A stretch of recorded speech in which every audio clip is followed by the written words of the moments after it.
The Jerusalem Post, Israel News. June 16, 2017 7, 22, 577. Jerusalem Post Opinion. Our World, Soros's Campaign of Global Chaos. By Caroline B. Glick, first published August 22, 2016, 21:44. The first thing that we see is the megalomaniacal nature of Soros's philanthropic project. No corner of the globe is unaffected by his efforts. No policy area is left untouched. Major media outlets in the U.S. have ignored the leak of thousands of emails from billionaire George Soros's Open Society Foundation by the activist hacker group DC Leaks.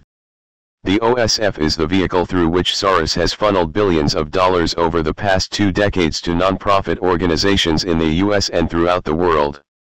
According to the documents, Soros has given more than $30 million to groups working for Hillary Clinton's election in November, making him her largest single donor. So it is likely the case that the media's support for Clinton has played some role in the mainstream media's bid to bury the story. It is also likely, however, that at least some news editors failed to understand why the leaked documents were worth covering. Most of the information was already public knowledge. Soros's massive funding of far-left groups in the US and throughout the world has been documented for more than a decade. But failing to see the significance of the wider story because many of the details were already known is a case of missing the forest for the trees. The DC Leaks document dump is a major story because it exposes the forest of Soros's funding networks. The first thing that we see is the megalomaniacal nature of Soros's philanthropic project. No corner of the globe is unaffected by his efforts. No policy area is left untouched. On the surface, the vast number of groups and people he supports seem unrelated. After all, what does climate change have to do with illegal African immigration to Israel?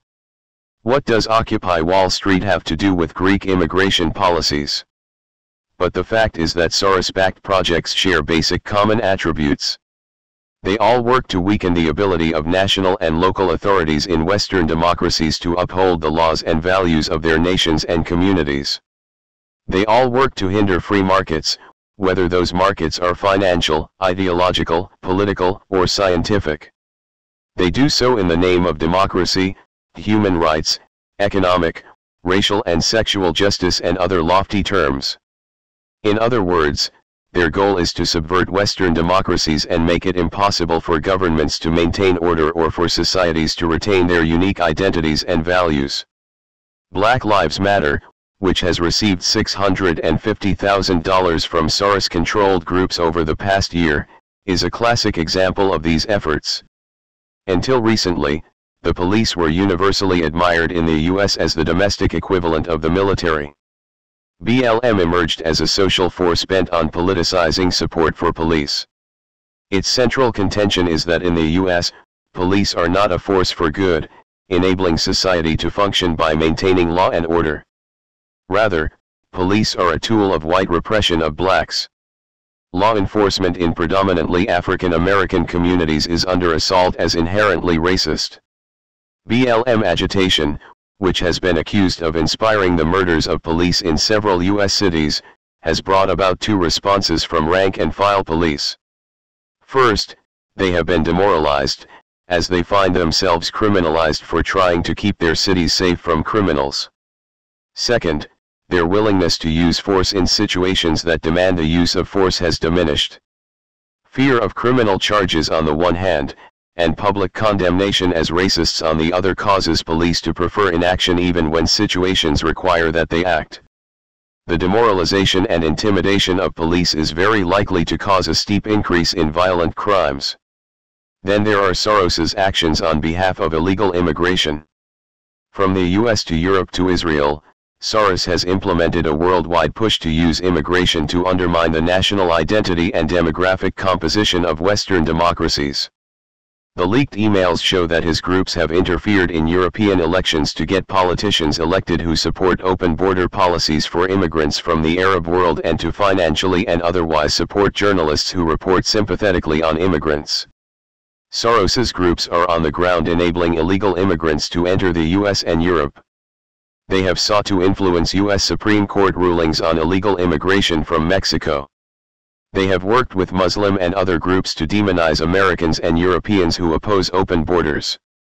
In Israel as well, Soros opposes government efforts to end the flow of illegal immigration from Africa through the border with Egypt. The notion at the heart of the push for the legalization of unfettered immigration is that states should not be able to protect their national identities.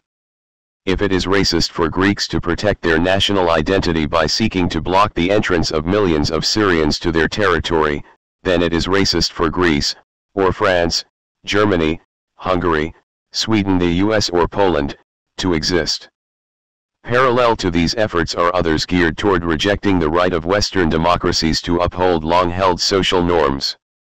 Soros-supported groups, for instance, stand behind the push not only for gay marriage but for unisex public bathrooms. They support not only the right of women to serve in combat units, but efforts to force soldiers to live in unisex barracks.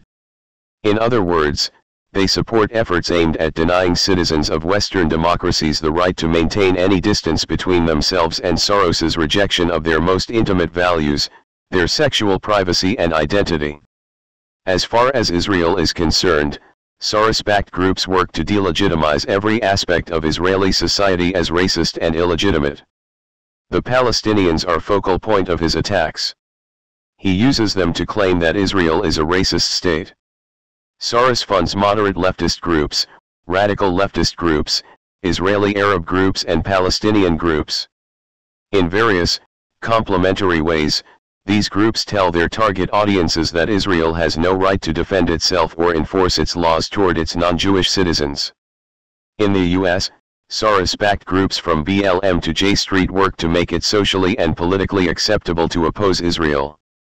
The thrust of Soros's efforts from Ferguson to Berlin to Jerusalem is to induce mayhem and chaos as local authorities, paralyzed by his supported groups, are unable to secure their societies or even argue coherently that they deserve security.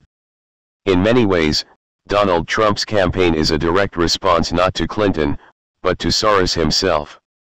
By calling for the erection of a border wall, supporting Britain's exit from the EU, supporting Israel, supporting a temporary ban on Muslim immigration and supporting the police against BLM, Trump acts as a direct foil to Soros's multi-billion-dollar efforts.